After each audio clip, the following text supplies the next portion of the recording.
I'd like to now introduce Rob Steele, who is a national committeeman from Michigan to the National Republican Party. Rob, Dr. Steele, come on up.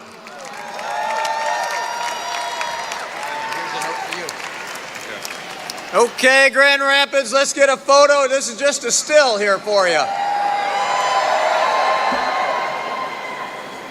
It's been exciting to see what's going on out around. Whoa, it's full back there. It's full everywhere. This is fantastic. You know, going out and speaking at these rallies, I look around and the question that just gets me every time when I look out at this great crowd is, which half of you are the deplorables? Everybody thought Donald Trump was a deplorable. Back in 1863, when the Civil War was teetering, Abe Lincoln dragged this guy up there, Ulysses S. Grant, and all the insiders in Washington, all the West Point grads, all the generals said, he's not one of us, he's no good. He happened to have a little drinking problem, but we know Donald's a teetotaler.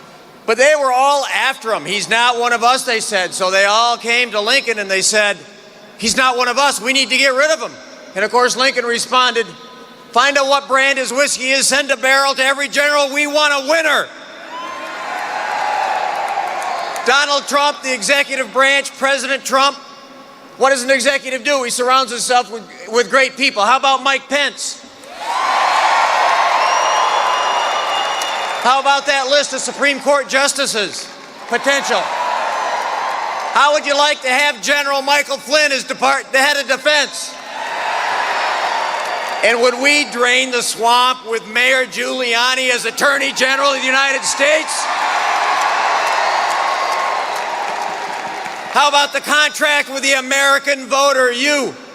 He has surrounded himself with conservatives, and I don't get these never-Trumpers who say he's not conservative. I mean, let's not say his history is conservative, but there has never been anybody campaign in my lifetime with anything better than the contract with the American voter. That is conservatism from top to bottom. And the key to that, of course, and I've talked to a lot of young people out here, and this election is for them. A lot of you here in this audience, you're old enough, you're going to make it no matter what. But these young people, they're dependent on you. They're dependent on you helping to turn Michigan red, because if Michigan goes red, we will inaugurate Donald J. Trump on January 20th as the next president of the United States.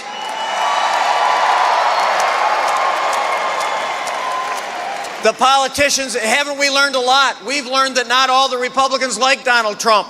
Because I'll tell you what, the establishment in Washington, D.C., if there's one thing they can't stand, if there's one thing they don't know what to do with, it's a doer. Politicians don't like doers, they're talkers. And when Donald Trump gets up there and shines a bright light, we will find out who's a talker and who's a doer.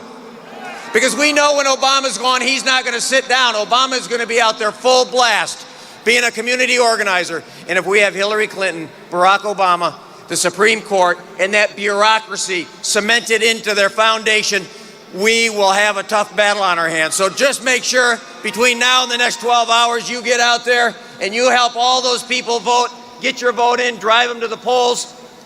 Don't be 90, look back and have regret when your grandkids are still working for the government.